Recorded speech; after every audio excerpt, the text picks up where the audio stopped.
Ladies and gentlemen, welcome to the Lead Change Empowerment Podcast, where we empower you in your now and lead the change you want to see in yourself and others. Without further ado, here to serve you, your host, Mr. Steve Robinson.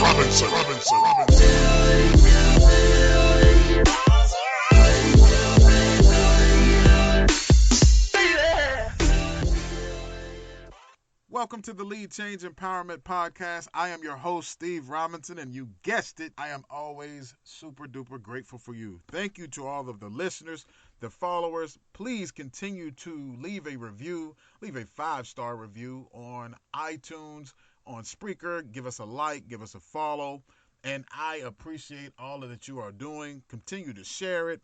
Hey, let other people know about the podcast. Let them know that, hey, I'm taking questions. We are getting the information out to help us all lead the change from where we are to help us to where we want to be. Today's November the 9th, the day after the election. Whoever you voted for, we do have a new president at this time, and it is Donald Trump. Whoever you voted for, that's what we have now. So, you can do one of two things. You can be upset or you can be glad. Either way, it still does not matter what has to be done with you and bettering yourself as a person. And that's what we're going to talk about today. Before I dive into those things, I want to let everyone know that it's very important that you decide that you want to make a change for yourself to get better and do the things that you need to do in life to do that. One thing I will say about it is, he believed that he was going to win. He didn't waver from his belief. He had faith in himself or whoever he serves to help him through that, and he believed that he was going to make it, and he won. Regardless of how we look at it, whether you like it or whether you don't like it, it is what it is. And now you got to work on you to do better. So, with that said, I want to give you, the topic of today is what you need to do now that we have a new president. And these are 6 things that you can work on. All right? This is what you should do, and you just got to start it right now. First one, embrace a growth mindset. Now listen, one of my favorite books, I talk about it throughout a couple of my different shows. It was written by a psychologist, Dr. Carol Dweck. It's called Mindset, and it talks about how people view their personality and how it affects their capacity for happiness and success.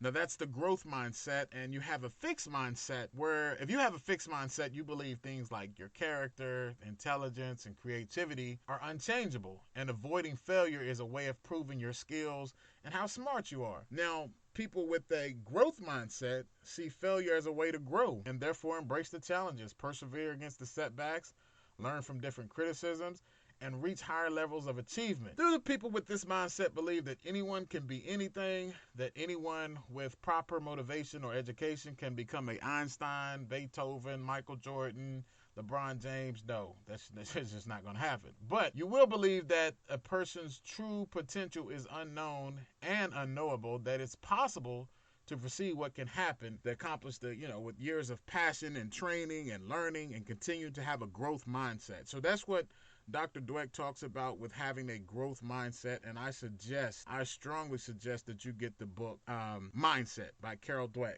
So that is important. Now, that's the first one. The next thing that you need to do, very important, add value. Listen, no matter what you do, where you go, you can't go wrong with adding value. And, just to be kind of simple about what value is adding anything that people are willing to pay for. In your personal life, more value will translate into closer relationships and strong personal growth with those that are around you. In your professional life, it could be more money offered, for you to make. So the best way to add value is to find the midpoint between what people are willing to pay for and what service or product you can offer. And that'll align your values and your strengths and goals with that to add value. So I have a question for you. How are you adding value to your loved ones, to your business, to the people you work for? And what can you do to increase your ability to add value? And that's a lot of it is learning. So the second one is adding value. The third thing that you must do now that the election is over is hunt for good mentors. Get good mentors. People who make it usually credit their success to a mentor or a group of mentors who've helped guide them. I can say now where I am and what I'm learning, I'm learning to get the mentored or building a support group of mentors and people to talk to, people that's already where I'm trying to be and help me get to the next level. So mentors have gone down the road that I'm traveling now. I'm a mentor myself, and and it can guide you, and you can be guided to a destination faster. Then here's the biggest part about having a mentor. You don't have to do it all alone. That's one of the biggest things. We just try to do it ourselves and try to learn everything ourselves. I used to be like that, just trying to put everything together on my own and just do it and realize, man, there's people that can help you get past some of the things. Now, I did have some people help me in certain places, but I didn't acknowledge that. I need to learn to fall back and say, hey, can you help me? Or I appreciate the help you did give me. So make sure that you get mentors and build a good support group. Now, a mentor is kind of guide you with some of the past things that you've done and help you plan your next steps. But as you build that support group, that's a group of people that will help you during the actual transition to the next step. So the next part is, you said it, maybe you didn't say it. I'm going to say it. Believe in yourself. It will be impossible to keep trying while everyone is putting you down unless you believe in yourself. Now, I say that because, not to just refer back to this election, but everybody talked about the bad things. Everybody keep putting you down, but the road to success is tough. It's in full criticism, sarcasm, hard times, tough moments. Most people who don't believe in themselves collapse under this kind of pressure. If you want to succeed in life, you must believe in yourself. You got to start believing in yourself. And if you don't, then you're going to collapse up under the pressure. The last thing that you must do, forgive. Learn to forgive. Learn how to forgive and forgive more. We are such unforgiving in a lot of ways. We just need to have more forgiveness. And I'm not just talking about other people, but I'm talking about yourself. Be quick to forgive yourself. Learn how to forgive other people. Most of us hold the misconceptions about forgiveness, and I'm going to just tell you a couple things that what forgiveness does not mean, actually. So forgiveness doesn't mean that you are pardoning or excusing the person who treated you wrong or who done you wrong. It doesn't mean that you need to tell the person that he or she is forgiven. Not all the time. You can.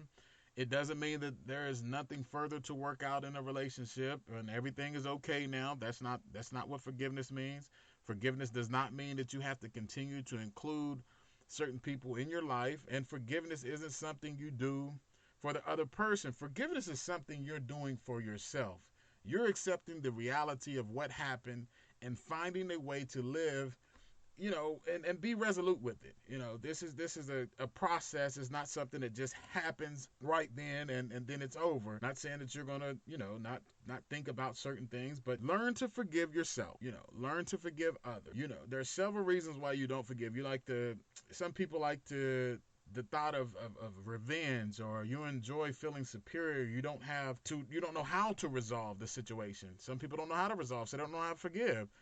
You're addicted to the adrenaline of being angry sometimes. The self-identify as being a victim, or you're afraid that if you forgive or something, you have to reconnect. Just because you forgive with somebody doesn't mean you have to reconnect with the person. So learn how to forgive. So these are the 6 things that you must do now that the election is over. First, you got to embrace a growth mindset. Learn to add value. Add value to yourself. Add value to the situation. Hunt for good mentors. Get good mentors. Believe in yourself. Very important. Believe in yourself. Learn to forgive more. And last but not least, take action. That's it. Take action. Begin to take action towards these 6 things, or 5 things I said in the beginning, total of 6. Take action now. Take action towards what you want in life. No matter who won or who you voted for or what you wanted to happen, at the end of the day, are you bettering yourself? You can run around mad, you can run around happy. If you have the same mindset going into today as you did before the election, you're still going to be in the same place. It's not going to change. So work on you, change the things about you, and live the life that you want for yourself. All right, that's all I'm going to talk about today. And as always, prayer, patience, progress. In that order, have a super day.